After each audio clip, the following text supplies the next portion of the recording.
ওখানকার থানার নিয়ম আমি এই ফার্স্ট দেখলাম মন্দারমণি থানাতে কোনো কিছু রিসিভও করেন না আর রিসিভের ডকুমেন্টসও দেন না। ওইখানে তাজপুরের ওই জঙ্গলের কোণে গিয়ে ল্যান্ড মাফিয়াদের সঙ্গে মিলে অন্যের জমি আগলে রেখেছে আর এরকম মেরে পিটে তাড়িয়ে দিচ্ছে আর বারংবার বিক্রি করছে একটা জমিকে। মধু, যিনি চন্দন চক্রবর্তী, উনি ফুড কর্পোরেশনে চাকরি করেন আমাদের এখানে। নীলবাতি মানে মন্ত্রীর গাড়ি নিয়ে ঘুরে বেড়াতো, তখন আমাদের খাদ্যমন্ত্রী কে ছিলেন, খাদ্যমন্ত্রীর গাড়ি নিয়ে ঘুরে বেড়াতো, সবাই জানে, রথীন বাবু।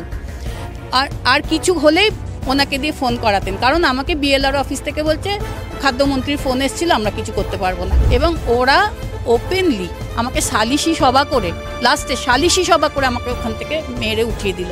তখনও দেখুন 144-এ পুলিশকে যখন ফোন করছি, যেই আমি কথাটা তুলছি, রাখুন রাখুন রাখুন আমি একটু বাথরুমে যাব, আবার যেই ফোন করছি রাখুন রাখুন রাখুন আমি এখন খাবো না।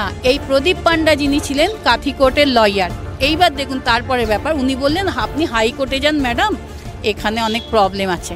আর তার মধ্যে বলি, ক্রিমিনাল কেসে ক্রিমিনালদের যে লয়ার, সে পিপি অফিসে বসে সবার সামনে আমাকে ঠিক এই ভাষায় বলছে যে ম্যাডাম আপনার এই জমিটা তো আপনি পাবেন না। আমি বললাম কেন? বলছে ধরুন এইটার চোখ পড়েছে কারোর। আমি বললাম সেটা কে? বললো ধরুন এখানকার কোনো পাওয়ারফুল ল্যান্ড মাফিয়ার চোখ পড়েছে, আপনি তো এতদিন ধরে চেষ্টা করছেন, আপনি কি পেয়েছেন জমিটা? এখনও পাবেন না। আপনি এক কাজ করুন, 30 লাখ টাকা নিন, আপনাকে কোথাও আসতে হবে না, কোথাও যেতে হবে না, আপনি কাগজগুলো আমার কাছে দিন, চলে যান। এই কারণেই কমপ্লেন করছি। ওনারা বলছে পুলিশ প্রশাসন মানে আমাদের সিএম, আবার বলছে ইডি সিবিআই মানে আমাদের প্রধানমন্ত্রী নরেন্দ্র মোদী, তো কেউ নাকি ওদের কিছু করতে পারবে না। তাই আমি এখন এখানকার মোদী সরকারের অফিসে আসছি, ওদিকে নবান্নতে যাচ্ছি, যে কি এরা কারা যে দেশের প্রধানমন্ত্রী আর মুখ্যমন্ত্রীরাও এদের কিছু করতে পারবে না। অরূপ বিশ্বাসের নাম বলছিলাম, দেখুন অরূপ বিশ্বাসের অফিসে আমি 20 বার গেছি, বাইরে থেকেই কেউ ফোন করে কি বলে জানি না, আমাকে বলে অরূপ বিশ্বাস নেই। আপনি বলছেন জমি মাফিয়ার কথা, আপনার সরকারি জমি, আপনার কেনা জমি, সেই জমি আপনি হাতে পাচ্ছেন না এবং কোর্টের দুয়ারে দুয়ারে আপনাকে ঘুরতেছে। কবে থেকে বা মানে কোথায় প্রথমত জমিটা কোথায় নিয়েছেন এবং কবে থেকে সমস্যা শুরু হয়েছে? জমিটা আমি কিনেছিলাম দীঘা তাজপুরে, বিশ্ববঙ্গের ঠিক পাশে কিনেছিলাম তো 12 সালে। তো তখন আমি বাউন্ডারি করে রেখেছিলাম। ওখানকার তখন টিএমসির পঞ্চায়েত প্রধান ছিল তালগাছাড়ি 2 এর বিশ্বজিৎ জানা। উনি আমাকে বললেন যে জমিতে একটাও ইট গাঁথা যাবে না, আপনি তার কাটা দিয়ে ঘিরে রাখুন আর বাঁশের ঘর করে রাখুন। কিন্তু কিছুদিন পর পর গিয়ে দেখছি ওগুলো সব ভেঙে চুরে ফেলে দিচ্ছে। তো সেই থেকে যেতে যেতে কিছুদিন পর পর যাচ্ছি, দেখছি। কোন সময়ের কথা বলছেন এটা? শুরুটা হয়েছিল 12 সাল থেকে, তখন সিপিএম গিয়ে সবে টিএমসি এসছে 12-13 সাল।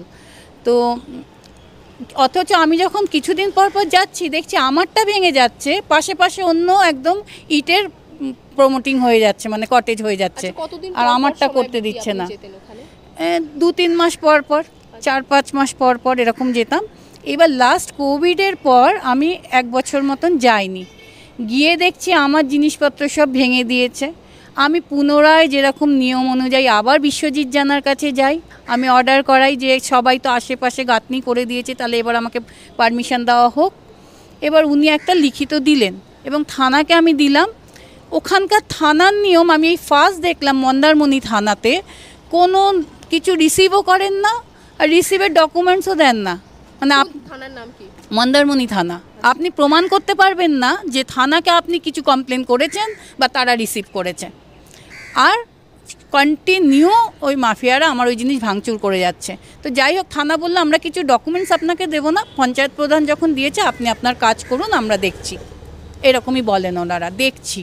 তো আমি এবার যখন কাজ শুরু করলাম, সবে আমি বাউন্ডারি ভিতটা করেছি, হঠাৎ দেখছি 8-10 জন লোক দৌড়ে দৌড়ে দৌড়ে দৌড়ে এলো, সে ভাঙতে ভাঙতে। হ্যাঁ, বলছে আপনি কি এখানে যে বাড়িটা করছেন ঠিক করছেন? আমি বললাম মানে আমি আমার জায়গায় ঘর করছি, ঠিক করছি মানে? এক্ষুনি আমরা থানায় ইনফর্ম করে আপনাকে এখান থেকে উঠিয়ে দেবো। আমি বললাম কেন? বলছে আপনি সমুদ্রের পাড়ে পাকা ঘর করছেন, এটাকে আপনি ঠিক করছেন? আমি বললাম আপনি একই কথা বলছেন, দেখছেন আশেপাশে সব কত পাকা ঘর, তাহলে আমারটার বেলা ঠিক হচ্ছে না আর বাকি সবার বেলাটা ঠিক হচ্ছে? তো সেই সময় থেকে ওরা এবার আমাকে গালাগালি খিস্তি আরম্ভ করলো। ফার্স্টে ভেবেছিলাম আমি একা মেয়ে, ওদের দেখে ভয় পেয়ে পালিয়ে আসবো, কিন্তু আমি ওখানে পালাইনি। আমি ওখানে পঞ্চায়েত প্রধানকে ফোন করছি, পঞ্চায়েত প্রধান বলছে ওদের শুধু গায়ে হাত দিবি না, গায়ে হাত দিবি না, এরকম কিছু বলছে। বিশ্বজিৎ জানা তখন ছিলেন, এখন মনে হয় ওখানে পাল্টে টিএমসির পঞ্চায়েত পাল্টে বিজেপির পঞ্চায়েত প্রধান এসছেন, নামটা আমি ঠিক জানি না, একজন ম্যাডাম। তো এইবার ওর মধ্যে আমি এখন সবাইকে চিনি, তখন তো চিনতাম না। একজন আছে চন্দন চক্রবর্তী, মধু, ওখানে নাম দিয়ে রেখেছে মধু, সবাই বলে এই জায়গাটা মধু দেখভাল করে। তো মধু একজন সরকারি চাকরিরতা, ফুড কর্পোরেশনে চাকরি করে গভর্নমেন্ট ডিপার্টমেন্টে। সে ওইখানে কলকাতায় থাকেন, এখানে চাকরি করেন।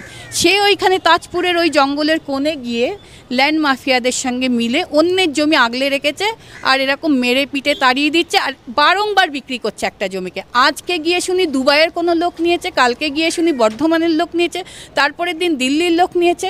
মানে আপনার ওই জমিটার কথাই বলছেন আপনি? আমার জায়গাটা আছে ওর মধ্যে, আর তাছাড়া আশেপাশের কয়েকটা জমি, মানে টোটাল 449 দাগ। 449 দাগে 1 একর সামথিং জমি হবে, 35টা প্লট। ওইটা এর মধ্যে এই 10 বছরের মধ্যে আমি দেখছি 8-9 বছরের মধ্যে 1836 বার বিক্রি হয়েছে, রেকর্ড হয়েছে, আমার কাছে প্রমাণ আছে।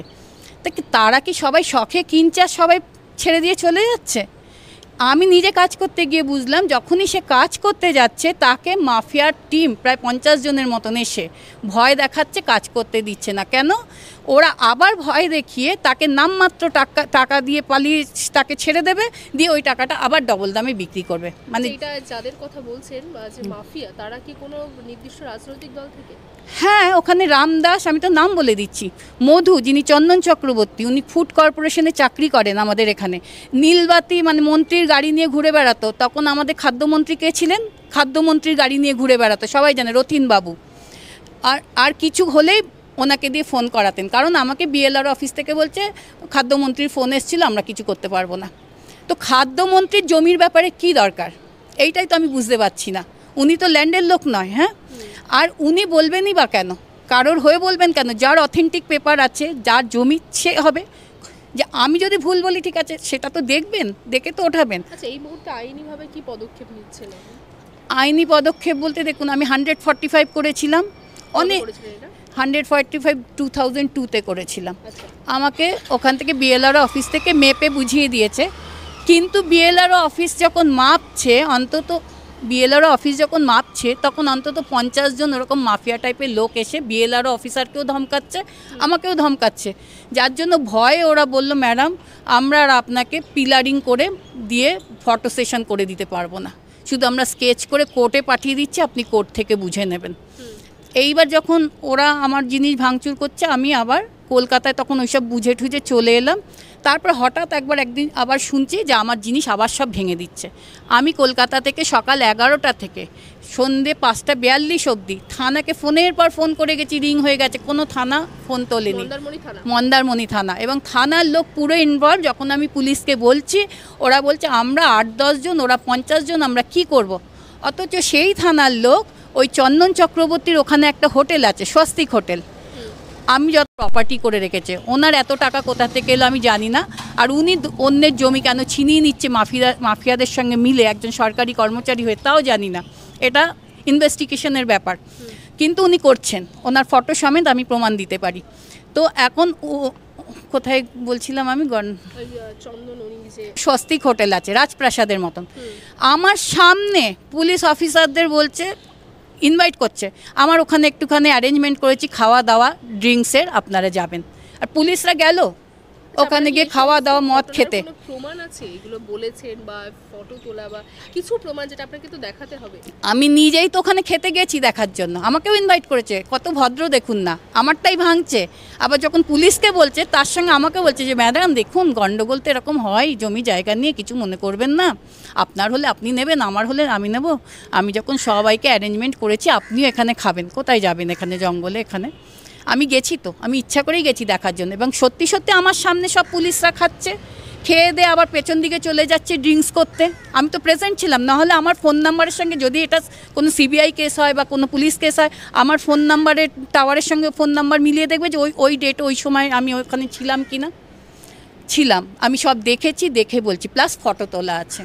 এবং ওরা ওপেনলি আমাকে সালিশি সভা করে লাস্টে সালিশি সভা করে আমাকে ওখান থেকে মেরে উঠিয়ে দিল। এবার আমি যখন ভয়ে পালিয়ে এসেছি, হ্যাঁ আমার নখ উঠিয়ে দিয়েছে, এই দেখুন এখনও সেই নখ ওঠেনি, আমার কালো হয়ে গেছে। আমার চুলের মুঠি ধরে চুল টেনে দিয়েছে, আমি দেখাতে পারবো এই মাঝখান দিয়ে ফাঁকা হয়ে গেছে। ওখানকার টিম আর এই টিমের যারা লিডার তারা একজন স্বপন দোলই আছে, টিএমসির কোনো পোস্টে ছিলেন উনি, এখন আছেন কিনা জানি না। ওখানকার যিনি তখন বিডিও অফিসে শম্পা কুণ্ডু না শম্পা মাইতি কে ছিলেন, সে পুরো আমার সামনে বিশ্বজিৎ বাবুকে বলছেন, বিশ্বজিৎ জানাকে, পয়সা নিয়ে ব্যাপারটা রফা করে দাও, পয়সা নিয়ে ব্যাপারটা রফা করে দাও। আমি নিজে শুনছি তো পাশে। আবার এইগুলো তো প্রমাণ হয় না, এগুলো মোবাইল টাওয়ার সার্চ করলে বেরিয়ে যাবে, কিন্তু আমার কাছে ফটো আছে যে আমার সব ভাঙচুর করছে ওরা। আপনার গায়ে হাতটা কে দিয়েছিল? গায়ে হাতটা দিয়েছিল ওদের সঙ্গে টিমে লোক এসেছিল, সব পাগল কীরকম যেন গাঁজা খায়, গাঁজা ফাজা খায় এরকম লোকজন নিয়ে প্রায় 30 জন লোক এসেছিল, পুরুষ, সবই পুরুষ এসেছিল। আমি একাই মেয়ে ছিলাম, আর আমার সঙ্গে আমার ছোট ছোট বাড়ির 2 ভাই বোন গেছিলো, 4 জন আমরা গেছিলাম। সেই ওখান থেকে ভয় দেখিয়ে আমাদের বের করে দিচ্ছে। তো এইবার হচ্ছে তারপরের ঘটনা, আমি ভয়ে পালিয়ে এসেছি। ওখানকার কতদিনের ঘটনা বলছেন, কত তারিখ? 22 থেকে 24, এই 2 বছরের মধ্যে এত কিছু হয়েছে। আমি তারপরে 144 করেছি, তখনও দেখুন 144-এ পুলিশকে যখন ফোন করছি, যেই আমি কথাটা তুলছি, রাখুন রাখুন রাখুন আমি একটু বাথরুমে যাব, আবার যেই ফোন করছি, রাখুন রাখুন রাখুন আমি এখন খাবো, এই সব বলছে। দেখে আমি সকালের দিকে ফোন করেছি যে উনি ফ্রি থাকবেন, তখন বলছে এত সকাল সকাল ফোন করলে কি হয়, আমি কি এখনও কোর্টে থানায় জয়েন করেছি যে আপনাকে বলবো, এখন আমি কিছু বলতে পারছি না। মানে কি যে ন্যাক্কারজনক পুলিশের কথাবার্তা, মানে আমার। এর পাশাপাশি লয়ার স্ক্যামের কথাও বারবার তুলেছেন, সেটা দৃষ্টান্তটা। লয়ার স্ক্যাম হচ্ছে, আমার একজন ওখানকার লয়ার প্রদীপ পান্ডা ফার্স্টে আমাকে দিয়ে ক্রিমিনাল কেস করালেন, বললেন এটা হ্যাঁ যে সিভিল ক্রিমিনাল কেস করুন, আমি করলাম। কিন্তু কেসটা করার পর থেকে উনি আমাকে কোনো ইনফরমেশন দেন না, উল্টে ওদের স্টাইলেই কথা বলেন, টেরা বেকা। আর এখন বলছেন আপনার কোনো পার্ট নেই এটাতে, পুলিশের মতন সার্ভে করে অর্ডার দেবে, পুলিশের মতন সার্ভে করে অর্ডার দেবে, যেখানে পুলিশ কোনো অর্ডারই দিচ্ছে না। আর আমার এফআইআর কপিতে আমি যা যা ভার্সন দিয়েছি কিচ্ছু নেই, সব স্ক্যান করে সাদা করে দিয়েছে, দেখে মনে হচ্ছে একটা ফর্ম যেরকম এফআইআর ফর্ম হয়, ওটা কোনো নর্মাল এফআইআর মনে হচ্ছে না। আমার নাম মুছে দিচ্ছে, আমার এফআইআর নাম্বার পাল্টে দিচ্ছে, 3টে নাম্বার আমি দেখছি। একটা কেসে দেখছি 96, অ্যাকচুয়ালি আমি প্রথম দেখেছিলাম 45, তারপরে দেখছি 46, 144-এ, আবার ক্রিমিনাল কেসে দেখছি 96, মানে ওটাকে স্ক্যান করে করে 45টাকে একবার 9 একবার 6 এরম করে করে বানিয়ে চেঞ্জ করে দিচ্ছে এফআইআর নাম্বার, আমার নামও মুছে দিচ্ছে। যিনি অফিসার ছিলেন, পুলিশ অফিসার অনুষ্কা মাইতি, তার নামেরও মাঝখান দিয়ে স্ক্যান করে উড়িয়ে দিয়েছে, অনুষ্কা মাইতি বোঝাই যাচ্ছে না। এবার তাহলে সেটা কি করে কেসে যাবে? এফআইআর তো মেন হয় একটা কেসে। নাম যেটা বললেন, উনি এখন কি কলকাতা হাইকোর্টে এটা না, এই প্রদীপ পান্ডা যিনি ছিলেন কাথি কোর্টের লয়ার। এইবার দেখুন তারপরে ব্যাপার, উনি বললেন আপনি হাইকোর্টে যান ম্যাডাম, এখানে অনেক প্রবলেম আছে। আর তার মধ্যে বলি, ক্রিমিনাল কেসে ক্রিমিনালদের যে লয়ার, সে পিপি অফিসে বসে সবার সামনে আমাকে ঠিক এই ভাষায় বলছে যে ম্যাডাম আপনার এই জমিটা তো আপনি পাবেন না। আমি বললাম কেন? বলছে ধরুন এইটার চোখ পড়েছে কারোর। আমি বললাম সেটা কে? বললো ধরুন এখানকার কোনো পাওয়ারফুল ল্যান্ড মাফিয়ার চোখ পড়েছে, আপনি তো এতদিন ধরে চেষ্টা করছেন, আপনি কি পেয়েছেন জমিটা? এখনও পাবেন না। আপনি এক কাজ করুন, 30 লাখ টাকা নিন, আপনাকে কোথাও আসতে হবে না, কোথাও যেতে হবে না, আপনি কাগজগুলো আমার কাছে দিন, চলে যান। কোর্ট মনে হচ্ছে না, ওটা একটা দালালির জায়গা মনে হচ্ছে, আর নয় মাফিয়াদের নেক্সাস মনে হচ্ছে। কাথি কোর্টে বসে, আর ওখানকারই লয়ার আমার যিনি, এবার ওদের লয়ার এই কথা বললো, এবার আমার লয়ার আমাকে বললো হাইকোর্টের কেসটা করুন, আপনি আমাকে টাকা দিন, আমি করিয়ে দিচ্ছি। এবার আমি ওনাকে 20,000 টাকা পাঠালাম অ্যাডভান্স, ঠিক আছে। এবার উনি পাঠালো আমার কাছে, যখন আমাকে ব্রিফিংটা দিল, ড্রাফটিংটা ঠিক লেখা ছিল। এবার যখন হাইকোর্টে, আর ওনারা করছেন কি ঠিক শেষ সময়, আমি ফোন করে যাচ্ছি, কিছুই বলছেন না, শেষ সময় বলছে এক্ষুনি আপনার কেসটা ফাইল করতে হবে, কালকেই চলে আসুন। এবার আমি যখন গেলাম, আমাকে দিয়ে আরও কিছু কাগজ সই করাতে গেছে। আমি বললাম না আমি পরে করবো। বলছে না সময় নেই, আপনি তাতে করে সই করে দিন। আমি বললাম তাহলে কেস করতে হবে না, আমি দেখি। এবার আমি জোর করে যখন দেখছি আমাকে দিয়েই সই করিয়ে দখলে ল্যান্ড মাফিয়াদের করে দিচ্ছে। মানে কলকাতা হাইকোর্টে তার নাম্বার, একজন দিয়েছিলেন তার নাম আমি ওই ড্রাফটিংয়ের মধ্যে লিখিয়ে রেখেছিলাম, তার হাত দিয়েই উনি লিখে দিয়েছেন। তার নামটা বলতে পারবেন? হ্যাঁ, কি আমি নামটা দেখে আপনাকে বলতে পারবো, আমার বাড়িতে আছে। এখন তো আমি এখানে এসেছিলাম, এই দেখুন আমার কাছে কিছু ডকুমেন্টস আছে, এই যে আমি চিঠিটা শুরু করেছি, প্লাস এই দেখুন ওরা যে আমার সঙ্গে গণ্ডগোল করেছে তার ফটোগুলো কিছু দিয়ে আমি জাস্ট সব জায়গায় কমপ্লেন করছি। এই কারণেই কমপ্লেন করছি, ওনারা বলছে পুলিশ প্রশাসন মানে আমাদের সিএম, আবার বলছে ইডি সিবিআই মানে আমাদের প্রধানমন্ত্রী নরেন্দ্র মোদী, তো কেউ নাকি ওদের কিছু করতে পারবে না। তাই আমি এখন এখানকার মোদী সরকারের অফিসে আসছি, ওদিকে নবান্নতে যাচ্ছি, যে কি এরা কারা যে দেশের প্রধানমন্ত্রী আর মুখ্যমন্ত্রীরাও এদের কিছু করতে পারবে না, অথচ অসহায় মহিলাদের জমি নিয়ে নিচ্ছে। কারণ একটা কথা আমি বারবার বলছি, আমাদের বেঙ্গলে মেয়ের সংখ্যা বেশি, তা আমাদের বাবা মারা একটাই মেয়ে হলে তাকে ছেলের মতন মানুষ করছে, পড়াশোনা করিয়ে তারা খেটে তাদের বাবা মাকে দেখবে বলে বড় হয়ে। তো আমিও সেইরকমই করেছি ছোট থেকে। আজকে আমি একটা জমি কিনেছিলাম যে আমি ওখানে একটা ছোট কটেজ করে আমি শেষ বয়স অবধি তো আমি একটা মেয়ে খাটতে পারবো না, তো আমি এখন ছেলেদের মতন কাজ টাজ করে যা পয়সা করেছি একটা যদি ছোট কটেজ করি আমারও সুবিধা, আমার বাবা মাকেও আমি দেখতে পারবো। কিন্তু এই যে মেয়েদের সঙ্গে এরা করছে, তো বেঙ্গলে তো তাহলে তাদের বাবা মাগুলো অসহায় হয়ে যাবে, এরপর ফুটপাতে বসে যাবে। কারণ আমরা তো মেয়ের সংখ্যা বেশি, আমরাই নিজেরা এস্টাবলিশ হয়ে বাবা মাকে দেখছি। আপনি দুটো নাম বলেছিলেন, দুজন মানে হেভিওয়েট নেতার নাম বলেছিলেন এই জমির সঙ্গে। এই ম্যাটারটা নিয়ে আমি কলকাতায় সুভাষিস চক্রবর্তীকে জানাই ফার্স্ট, যিনি আমাদের টিএমসির এমপি ছিল। উনি পাঠালেন অখিলগিরির কাছে। অখিলগিরি শোনার সঙ্গে সঙ্গে বললে গেল হ্যাঁ হ্যাঁ হ্যাঁ আমাদের টিমের কে আছে, স্বপন দুলুই, ওকে বলো ওনার জায়গাটাকে বুঝিয়ে দিতে, ঘিরে বুঝিয়ে দিতে। কিন্তু সেই স্বপন দুলুই তো এদের সঙ্গে মিলে, হ্যাঁ স্বপন দুলুই, রামদাস, কি গিরি, সঞ্জয় গিরি, তারপরে আপনার কল্যাণ ঘোষ, তার ওয়াইফ উত্তম জানা, এরা সব জাল পেপার তৈরি করে করে জমিকে বারবার বিক্রি করছে, আমি প্রমাণ সমেত দেখাতে পারবো। এবং কীরকম কোটি কোটি টাকার লেনদেন, ধরুন আপনি 1 কোটি টাকা কি 80 লাখ টাকা দিয়ে জমিটা কিনলেন, তারপরে এইসব গণ্ডগোলে জড়িয়ে দিয়ে আপনি সেটা 20 লাখ টাকায় বিক্রি করে দিয়ে চলে যাচ্ছেন। অরূপ বিশ্বাসের নাম বলছিলাম, দেখুন অরূপ বিশ্বাসের অফিসে আমি 20 বার গেছি, বাইরে থেকেই কেউ ফোন করে কি বলে জানি না, আমাকে বলে অরূপ বিশ্বাস নেই, আমার আজ অবধি সাক্ষাৎ হয়নি। কিন্তু ওর লোক, ওর যে পিএ বলে বান্টি, আর ওর খুব কাছের লোক শম্ভু, আর টিএমসি যুব কোনো পোস্টে আছে বুবুল, মিলে আমার ফ্ল্যাটটাকে আটকে রেখেছে এখানে। আবার এদের সঙ্গে ওদের যোগাযোগ আছে দুটো জমি নিয়ে। হ্যাঁ, আমার বাড়ি, একটা বাড়ি আমার আর একটা আমার জমি। আজকে আমি পথে পথে ঘুরছি, ওই বাড়িটা আমি ভাড়া দিয়েছিলাম, আমার অথর্ব মাকে দেখতাম, আমি নিজের খরচা চালাতাম কোভিডের পর, কারণ আমার দুবার কোভিড হয়ে গেছে, এখন আমি অতটা কাজ করতে পারছি না, আমার ব্রিদিং প্রবলেম হচ্ছে, কিন্তু আমি কিছুই পাচ্ছি না, কারণ এরা যেভাবে আমার বাড়ির বাইরে থেকে আমাকে ফলো করে। আমি রুমকি দাস, টালিগঞ্জের হরিদেবপুরে থাকি, পঞ্চপাণ্ডব ক্লাবের সামনে। আমি খুব অসুবিধায় আছি, সমস্ত মিডিয়ার কাছে চাইছি আমার পাশে একটু দাঁড়ান, কারণ আমি একা বলে ওরা বলছেই যে আমি একা কোনোদিনই ওদের সঙ্গে কিছু করতে পারবো না। তাই আমি আপনার কাছেও রিকোয়েস্ট করছি, আপনার যদি কোনো ফ্রেন্ড সার্কেল থাকে একটু আমার পাশে সাপোর্টের মতন পাঠিয়ে দিন, এবং আমি সব প্রমাণের সঙ্গে সঙ্গে দেখিয়ে দেব। আমি এখানে তাজপুরের ম্যাটারটা নিয়ে প্রমাণ এনেছি, ওইটারটা নেই।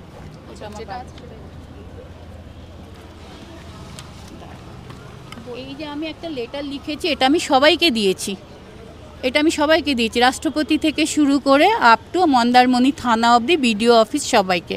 ইভেন এখন আমি এখানে বিজেপি অফিস, তারপরে টিএমসি অফিস, সব জায়গায় দিচ্ছি, কারণ যেহেতু এরা বলছে আমি পারবো না। এইখানে আমার সমস্ত কেসের ডিটেলসগুলো দেওয়া আছে, এতগুলো কেস করছি এত বছর ধরে, কোনো কেসের আর রেজাল্ট হচ্ছে না। ইভেন আমার লয়ারও ওদের সঙ্গে সেটিং হয়ে গেছে। এই যে দেখুন আমি যাদেরকে দিয়েছি তাদের ফোন নাম্বার, ইভেন আমি পুলিশ কমিশনারকেও দিয়েছি, লালবাজারের ডিএমকেও দিয়েছি।